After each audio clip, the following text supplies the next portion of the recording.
అందరికీ నమస్కారం అండి.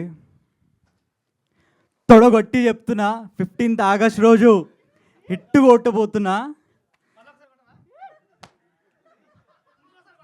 ఇంకా చాలు సార్, మరి మళ్ళీ బాణాలకి వైరల్ అయిపోతుంది.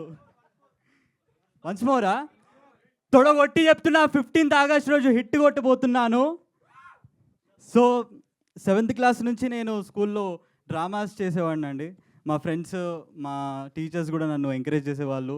అరే బాగుంటావురా, చాలా బాగా చేసావు యాక్టింగ్, చూడడానికి కూడా చాలా స్మార్ట్ ఉంటావు, మంచి అంటే హీరో ఉన్న మెటీరియల్ నువ్వు. సో నేను ఆఫ్టర్ 10th నేను I might be repeating my self that నేను 5-6 ఇయర్స్ నుంచి పాస్ట్ 5-6 ఇయర్స్ నుంచి నేను ఆడిషన్స్ ఇస్తూ వచ్చా.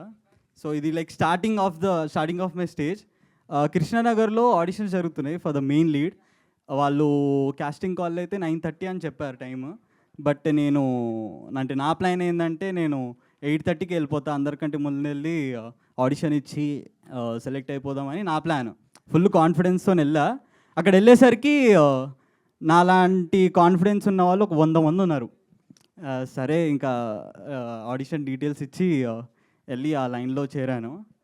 9:30కి స్టార్ట్ అయింది ఆడిషన్. నా టైం అంటే నా నంబర్ వచ్చేసరికి 3:34 అయిపోయింది.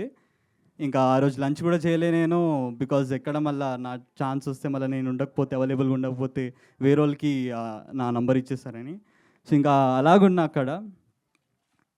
దెన్ ఆడిషన్ రూమ్లోకి వెళ్ళా. ఇంకా మళ్ళీ అంటే ఆడిషన్లో ఉన్న భాగంగా then again I gave my details.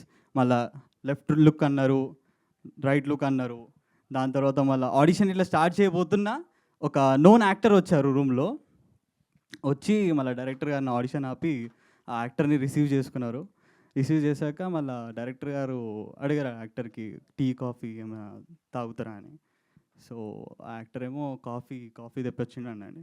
So director గారు నన్ను చూసి ఇట్లా కళ్ళతోని సైకిల్ చేశారు, అరే వెళ్ళి కాఫీ తీసుకురారా. సర్లే అంటే అంటే వెళ్ళి తీసుకొద్దాం, ఏదో చిన్న అవకాశం ఇస్తారులే అని నేను కాఫీ తీసుకొని వచ్చానండి. సర్వ్ చేశా. దాని తర్వాత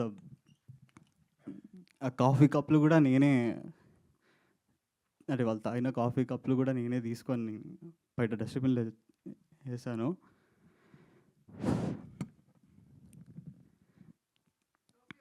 అంటే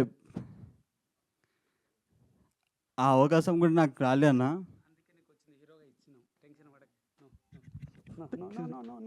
థ్యాంక్ యూ సో మచ్.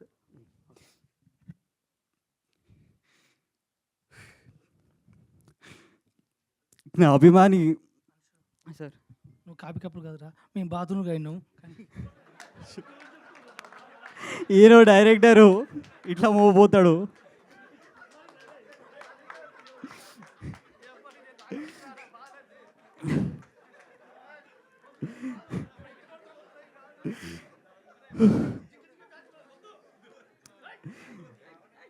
నా అభిమాని హీరో, నా దేవుడు చిరంజీవి గారిని గుర్తుపెట్టుకొని నా గుండెలు పెట్టుకొని ఇలాంటి బాధలు ఎన్నో భరించానండి. చిరంజీవి గారికి కూడా ఎన్నో బాధలు వచ్చాయి, అడ్డొచ్చాయి. అప్పుడు వాళ్ళు మెగాస్టార్ అయ్యారు. అని అందరికి ఒకటే చెప్తున్నా, చిరంజీవి గారిలాగా కలమ్మ తల్లికి నేను కిరీటాన్ని కావాలని అనుకోవట్లేదు. కలమ్మ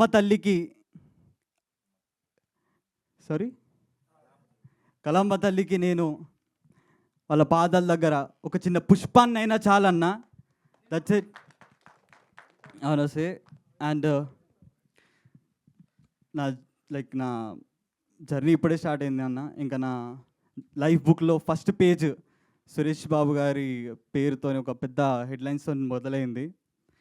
ఆ రోజు బాబు గారు వస్తే నిజంగానే అయ్యప్ప స్వామి గారి రూపంలో వచ్చి నన్ను బ్లెస్ చేసినట్టు అనిపించింది. Sir, thank you so much sir for everything sir, for trusting us, for trusting me, for trusting our Hushar Pittal team. So thank you so much అందరికీ. ఇంకా నన్ను నమ్మి మా డైరెక్టర్ గారు, ప్రొడ్యూసర్ గారు ఒక అద్భుతమైన పాత్ర ఇచ్చారు. దాంట్లో నేను ప్రాణం పోసానో లేదో మీరందరూ, ఇంకా నా వర్చువల్ వ్యూవర్స్ 15th ఆగస్ట్ రోజు సినిమా చూసి మీరు జర అది నేను ప్రాణం పోసానో లేదో జర చెప్పండి. అండ్ అలాగే మా చిరంజన్ అన్న musicians, lyricist, and I would like to mention few singers name, Mangli గారు, ఇంకా వైకుం విజయలక్ష్మి గారు.